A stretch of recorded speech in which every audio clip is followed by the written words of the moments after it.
warahmatullahi wabarakatuh. Nama saya Ilma Indena Zulfa.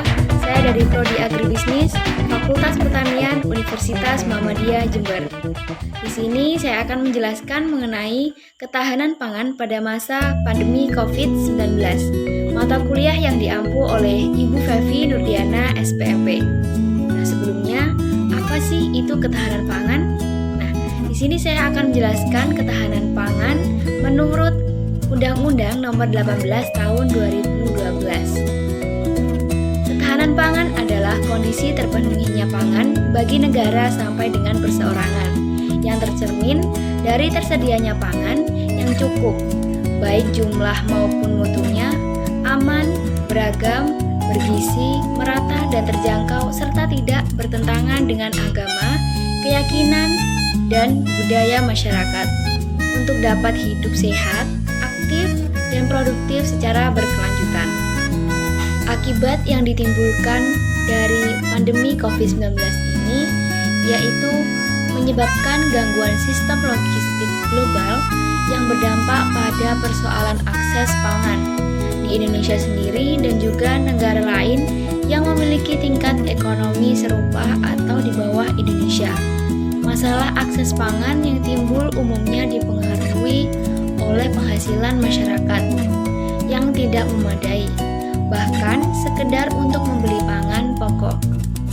Banyaknya masyarakat yang kehilangan pekerjaan akibat COVID-19 ini menyumbang andil pada menurunnya ketahanan pangan sampai masyarakat harus bergantung pada bantuan pangan dari pemerintah. Kondisi ketahanan pangan di Indonesia menurut Badan Usaha Logistik Bulog mengatakan bahwa kondisi ketahanan pangan di Indonesia saat ini masih cukup baik di tengah adanya ancaman krisis pangan dunia yang disampaikan oleh FAO. Direktur Utama Perum Bulog, Budi Waseso mengatakan kondisi pangan khususnya beras masih aman karena sedang dalam persiapan memasuki masa panen. Budi menilai kekuatan pangan Indonesia saat ini masih bisa disebut stabil dengan jumlah stok beras yang banyak sekitar 1,42 juta ton yang tersebar di gudang Bulog seluruh Indonesia dan juga pasar. Meskipun begitu, Budi mengatakan saat ini juga sedang mempersiapkan untuk menghadapi kemungkinan terburuk pada saat masa paceklik produksi beras melalui penyerapan gabah sehingga stok pangan khususnya beras akan aman hingga akhir tahun.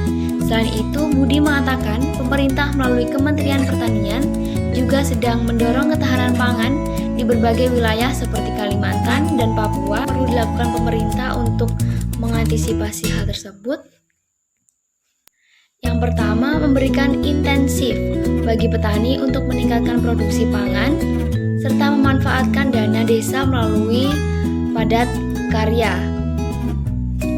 Yang selanjutnya menggencarkan gerakan beli hasil pangan petani lokal, realokasi APBD dan pemanfaatan lahan pekarangan dan strategi urban farming. Strategi yang dapat kita lakukan untuk mewujudkan ketahanan pangan secara optimal dapat dilakukan dengan cara yang pertama, pemerataan kesejahteraan, kemiskinan dan rawan pangan. Yang kedua, stabilitas harga dan pasokan pangan. Tiga, peningkatan diversifikasi pangan. 4. Pengawasan keamanan pangan dan mutu pangan segar asal tumbuhan. Yang terakhir, analisis kajian dan